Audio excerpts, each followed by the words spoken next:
All right, in this note, we are going to talk about quantum numbers. So essentially, I'm going to talk about the quantum theory and how it relates to our modern understanding of the atom and what it looks like.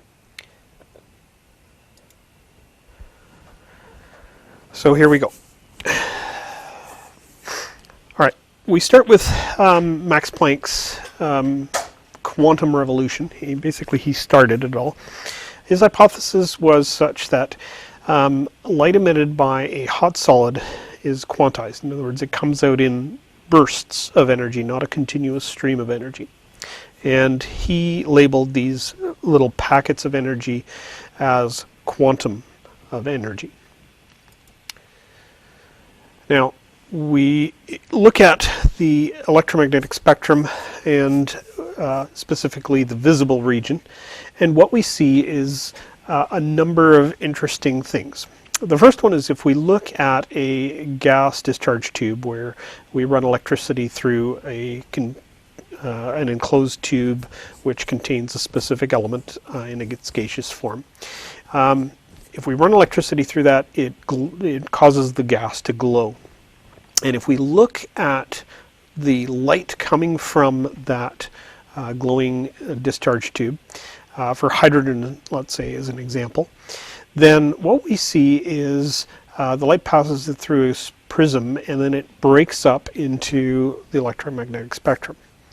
Now, for a particular element, it breaks up only into certain lines. So for hydrogen, what we see is these 4 lines, and they're always the same: red, blue, the blue-green, the blue-violet, and then the violet. These 4 lines, always in the same spots, always have the same frequencies. Similarly, if we look at, so this is called an emission spectrum, if we look at an absorption spectrum, that is, if we take a sample of gas and we pass light through that, and then we pass it through a prism and look at the resulting spectrum, what we see is the entire spectrum minus those wavelengths of light that are absorbed by the material. And we call that an absorption spectrum.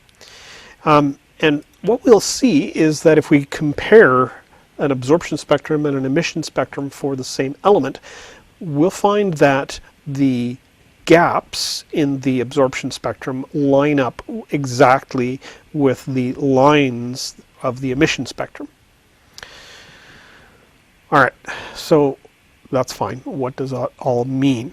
Well, remember that Bohr came up with his theory because he noticed that these lines are always the same for hydrogen. And so his premise was that, okay, so let's say an electron in the ground state, so n equals 1 here, is excited, is given some energy. Well, it's going to pop up to a higher energy level. Because of these only specific lines that we see in the emission and absorption spectra, Bohr theorized that maybe these things can only be quantized. And so he labeled these quanta, or energy levels, as n equals 1, 2, and 3. And so the electron can only have specific quantities of energy. It can't have less, it can't have more, it can only have this much energy, or this much energy, or this much energy. All right, so what does that mean? All right, if we have an absorption spectrum, then the energy that is absorbed by the electron pumps it up to a higher energy level.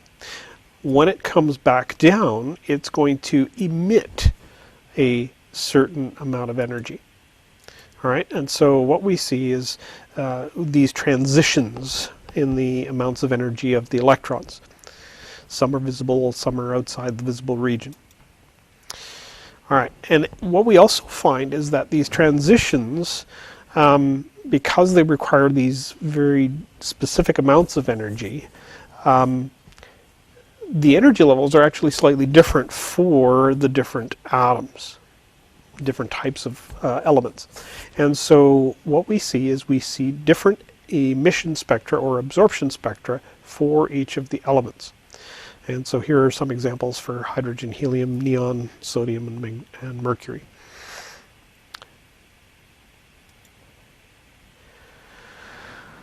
All right. Now, the quantum mechanical model essentially gives us a description of the atom in terms of where the electrons can be found. And they're derived from Schrodinger's wave equation. Now, Schrodinger's wave equations keeps this idea of quantized energy levels. But unlike Bohr, who said that they were these orbital regions in space,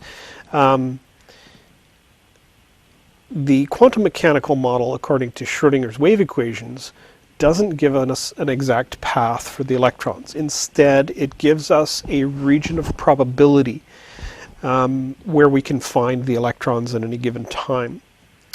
And we portray this region in space as a cloud of negative charge. So the electrons are given these specific quantum numbers, kind of like a postal code, and you have more than one possibility for each of the electrons. We have 4 values for the quantum numbers that need to be assigned to each electron. And so we're going to talk a little bit about how that works. Let's go back to the emission spectra and absorption spectra that led Bohr to kind of figure out the idea of energy levels. He labeled each distinct energy level with a specific number, now we call it a quantum number. And other scientists who kind of did more work on Bohr's stuff, because that was quite revolutionary, noticed, and with finer technology and more equipment, we noticed that there are in fact other little inconsistencies in these spectra. In other words, there are other details that we can pick out of the spectra which kind of lead us to needing to assign other quantum numbers. And so now there are 4 quantum numbers that are assigned to each atom in order to define where it is kind of around a particular atom. The first one is what we call the principal quantum number, and it's kind of related to Bohr's original idea of this quantum number, the energy levels, and that's given the value of n. And n can be any integer value, 1, 2, 3, 4, 5, and so on. Then we have the secondary quantum number, which we label L, and the magnetic quantum number, which is m sub L, and then the spin quantum number, m sub s. All right, so now the possible values that these particular quantum numbers can have. The first quantum number, as I said, was the main energy level. Okay, it essentially is used to define that, and according to Bohr, we are allowed to have, the first energy level can have 2 electrons, the second holds 8, and so on and so on. So really this first principal quantum number is really the main energy level for an electron. So the lowest energy level is labeled n equals 1, and then each subsequent level is n equals 2, n equals 3, and so on and so forth. Now, the modern view of this is to, rather than calling it an energy level and that sort of thing, which we've been used to up to now, we're going to start calling it a shell. Okay, so the first shell, the second shell, the third shell, and so on and so forth. All right. One of the things that we notice in terms of the shells is that the amount of energy between them decreases as you go up. So there's a big gap between n equals 1 and n equals 2, a smaller gap in energy between n equals 2 and 3, and a smaller one still between n equals 3 and 4, and so on and so forth. And so they get closer and closer and closer together. Now, what we find is that many of the main lines in the atomic spectra are actually composed of more than one line. And they split into several different lines that are very, very close in energy. And so initially you kind of see this, brighter line, but if you kind of zoom in very, very closely, you'll see, oh, it's actually made up of several that are very close to each other. So these lines are referred to as subshells, and they belong to the same energy level, but are clearly slightly different amounts of energy. And so we use the secondary quantum number L to represent which type of subshell an electron is occupying. Now, the subshell, the L quantum number, kind of relates to the shape of the electron's orbit, or the shape of that probability region. And we'll go into that in a little bit more detail. So orbital shape subshell. All right, so there are always n number of subshells in a given energy level. So, for example, when n is equal to 1, L has a limit as to what value it can be. And so L can range from 0, have the value 0, to n equals minus 1.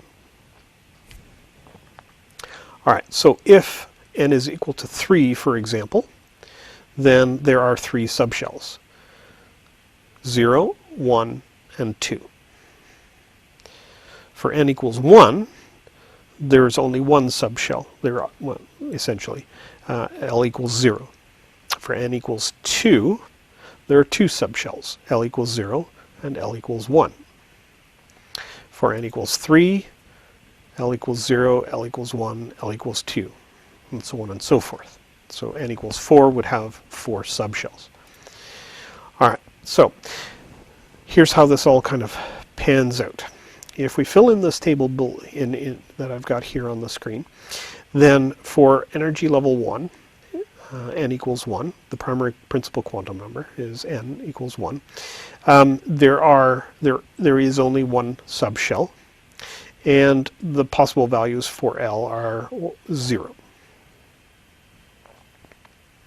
For n equals 2, there are 2 subshells, and the possible values for L are going to be 0 and 1.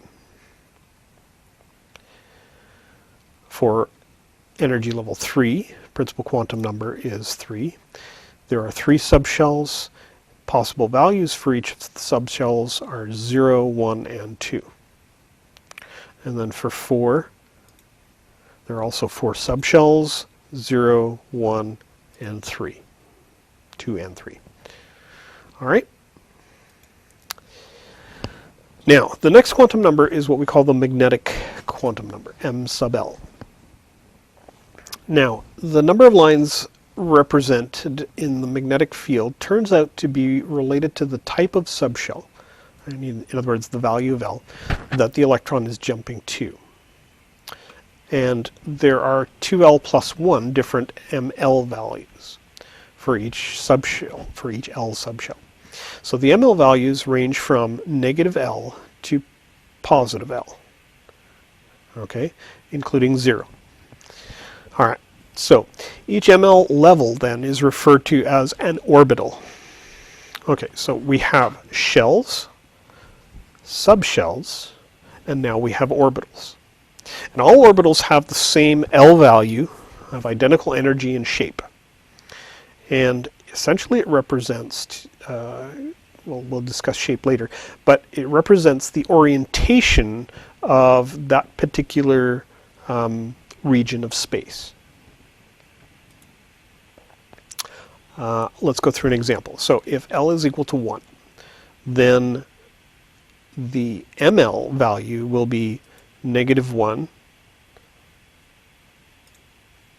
0, and positive 1. Okay, so here's how this looks. All right, so for n equals 1, we have one suborbital, or one subshell. All right, L equals 0. For that L equals 0 value, then there are going to be L values. So L being 0 as well, there's really no other spot. But for n equals 2, the L value is equal to 0. And the L equals 1 value, though, will have 3 orbitals. All right. So ML is equal to 0 for L equals 0. And ML is equal to -1, 0, and plus 1 for L equals 1. All right. So we have these 3 spots here now as an orbital. All right, so how does this work? So value of L, 0, 1, 2, and 3. The possible values for ML then are going to be, well, for L equals 0, it's just 0. For L equals 1, we're going to have -1, 0, and positive 1. For L equals 2, we're going to have -2, -1, 0, positive 1, and positive 2. So there's 5 spots. For 3, we're going to have 7 spots. All right, and so this goes up and up and up as the L values change. Okay. All right. The last quantum number is the spin quantum number, m sub s. And this one was coined by Wolfgang Pauli back in 1925. And his reason for bringing this one in is to explain the additional line splittings in magnetic fields and the phenomenon of paramagnetism. So paramagnetism is essentially that phenomenon where an individual atom acts, where little atoms act as mini magnets. And then this allows certain substances to have weak attractions to magnets. So for example, cobalt and nickel can be, although they're not magnetic in and of themselves, they are attracted to magnetic fields. And there's a reason kind of behind all of that. And in order to explain it, Pauli kind of had to figure out what was happening here in terms of the additional splitting of the line spectra within a magnetic field. So Pauli suggested that electrons are constantly spinning, but they can only spin in one of 2 directions within an orbital. And so he suggested that because electrons paired up with opposite spins, it canceled the magnetic field effect. So one magnetic field kind of canceled out the other one when they paired up within these orbitals. And if electrons were left unpaired, then the combination of their magnetic fields, their individual magnetic fields, added together and gave a magnetic field effect. And so as a result, then you had an atom that became what we call paramagnetic. So the 2 electrons then spin clockwise and counterclockwise, or spin up, spin down, or plus a half or minus a half. And so the quantum numbers that are assigned to the spin quantum number are plus 1/2 and minus 1/2. It's kind of an arbitrary thing, but it fits. These numbers fit really nicely into Schrodinger's equations, and so that's why we use them. All right, so let's summarize all of this now. Principal quantum numbers n, 1, 2, 3, they're integer values. The secondary quantum numbers L depend on the primary quantum numbers and are from 0 to 1 minus L. So for n equals 1, we just have L equals 0. for magnetic quantum numbers, ML also depends on L, okay, and it goes from minus L to plus L. And then the spin quantum numbers are plus and minus a half for every ML value. And so here we get plus and minus a half. For n equals 2, we get a secondary quantum numbers L from 0 and 1. Magnetic quantum numbers for 0 we're going to be the same as for n equals 1. But we're going to have the second set for L equals 1. We're going to have -1, 0, and +1 for the ML value, and we're going to have plus and minus a half for each of these ML values. All right. And then we're going to have the same sort of thing for n equals 3. And then for L equals 2, -2, -1, 0, +1, +2. And then for each of these, we're going to have plus and minus a half for the spin quantum numbers. Okay. Now, to summarize all of this, we have the principal quantum number. They can have positive integer values from 1, 2, 3, etc. This represents the orbital size and the amount of energy the electrons have. The secondary quantum number is given the symbol L. It can have the integer values from 0 to n minus 1. So it's dependent on n.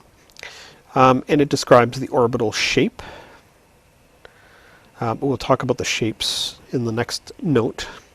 Magnetic quantum number is the m sub L value. It can go from -L to +L, and describes the orbital orientation. And then we have the spin quantum number, which is plus or minus a half for the particular spin direction for each of the electrons that are in the orbitals. Okay. All right, so practice some of these questions in the textbook, and we'll talk a little bit more about quantum numbers and what they all mean in the next note.